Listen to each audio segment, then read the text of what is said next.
If you suffer from cervicogenic dizziness, a dizziness disorder that's triggered by pain in the upper neck, don't try to fix this with simple balance exercises. The problem is not the balance center in the brain or the ear, the problem's coming from the neck.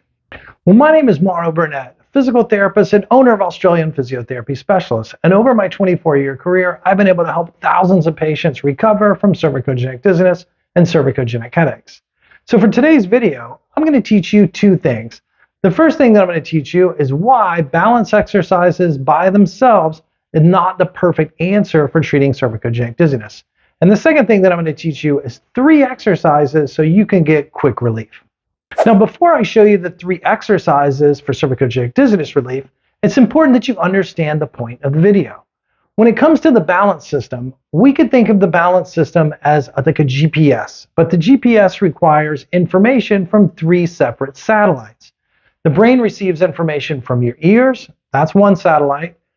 From your neck, you have nerves embedded in the base of your head called proprioceptors. They send information to the brain on where your head's at in space. So that's a third of your balance system. You need proprioception. So that would be your second satellite. And your third satellite would be your eyes. You need information from your eyes to let you know if the world around you is moving or if it's still. The brain then tries to recalibrate to help your balance by assessing these 3 systems. So your eyes may be working fine, your ears may be working fine, but if your neck's having pain, it distorts the information that's getting to the brain. So there's no point in trying to recalibrate the brain if it's still getting faulty information from one of the satellites. What we've got to do is take time to improve the neck with strength and stability exercises and some safe range of motion exercises. That's going to improve the signals to the brain, and that's going to help decrease your dizziness and balance. Now, let's get into our 3 exercises. I'll show you the first one right now.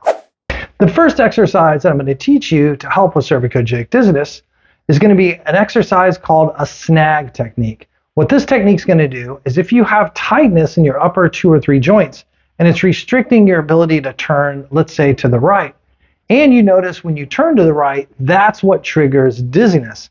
A dizziness that's not so much a brief 30-second spin, but you just feel off, you feel like the world's moving in a way that it shouldn't. In that scenario, tightness in the upper joints can trigger that dizziness that we talked about. So here's an easy technique that you can do. I'm using what's called a mulligan snag or a mulligan cervical strap. These can be found on Amazon.com, usually around $15 or $20, maybe $20 to $25. I'm going to place this right at the base of the head, right where the earlobes are, and I'm going to line it up with the tip of my nose. The chin is too low, the eyes are too high. I don't want to pull with a lot of force forward. It'll make your neck tense and it won't be effective. I also don't want there to be slack, so you just gently take up the slack. Now, if going to the right causes dizziness, this is what you do. You drop the strap, empty your hand, and you feed the left strap into the right hand. You can do this same technique with a medium-sized hand towel, and you would use the sewn edge of the towel. So, align it up, very gentle, I'm not pulling strongly. Has to be pain-free, dizzy-free to be a good idea. If this doesn't give you relief, makes you feel worse, then it's not for you. Then don't do it. You'll know very quickly if this is for you. So I gently use it to take me to the right. I notice, wow, I can go a little bit further now. There's no dizziness. I keep that gentle tension as I come back. On your first day doing this, you may be recommended that you only do it a couple times, and then you stop and you reassess to see if it helped. If you notice that it's okay, it's safe to do, you can do up to 6 reps.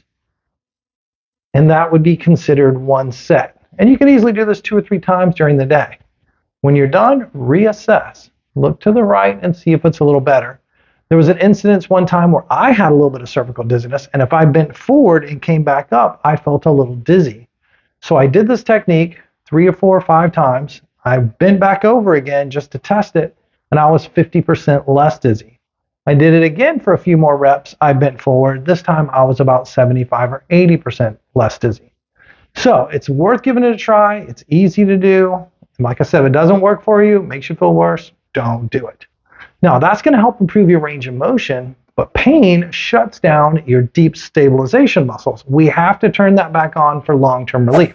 If you'd like to dive deeper and you want more tips, tricks, and daily strategies on how to defeat cervicogenic dizziness, check out my new book, Cervicogenic Dizziness Relief, A Complete Guide to a Dizzy-Free Life.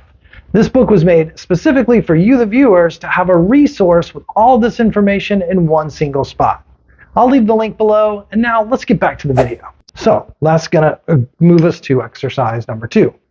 For exercise number 2, I'm gonna use a small weighted bag. There's beads in this bag from the craft store. It's about 1/4 pound or 4 ounces. I'm not sure what that translates to in grams for our international folks, but we put it right on the top of my head.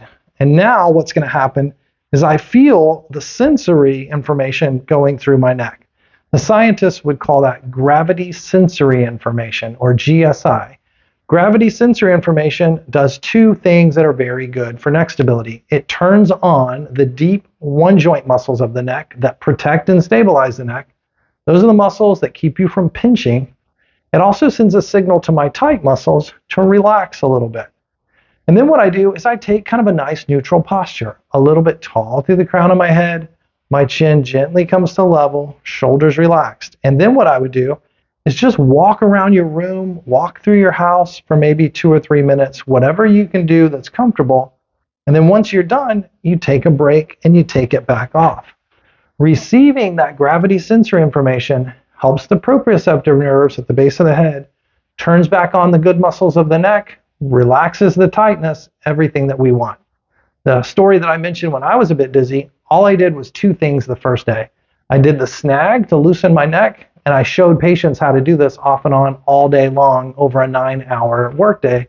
And by the end of the day, my dizziness had pretty much gone away. So those are 2 great exercises. Same thing, if this makes you feel bad, go lighter. If it still makes you feel bad, don't do it. Now, the third exercise is going to be very specific to strengthen the muscles at the base of the head, the suboccipital muscles. I'll show you that right now.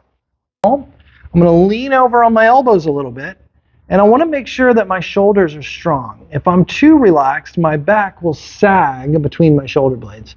So I want to gently press through my elbows to make sure that my middle back does not sag. Okay, now that you're in the correct posture, I'm going to curl my chin in and gently look down as if I had a book here and I was looking down to read, okay?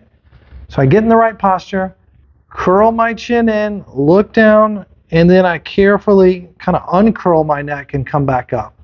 I want to come back up to somewhere eye level, slightly downward. Since I'm already leaning forward, I want to make sure that I don't go too far up where I could put stress and strain on my neck joints. So I get my good posture, look down with my eyes, curl my chin and head in, slowly come back up. If everything goes well, let's do a set of 10 of this. This is number 2. Back, we're going to go all the way to 10. If you're at home, you could do this with me. 3, right, come in, 4. Make sure it's pain-free, make sure it's dizzy-free. Well, thanks for watching today's video on why balance exercises by themselves are not quite specific enough to tackle cervicogenic dizziness. Hope you got something out of it. If you got anything out of today's video, do me a huge favor, hit that like button below. Don't forget to subscribe to our channel and leave me a comment on what you think I should do for my next video. Thanks for watching, guys, and we'll see you next time on Physio Tips Tomorrow.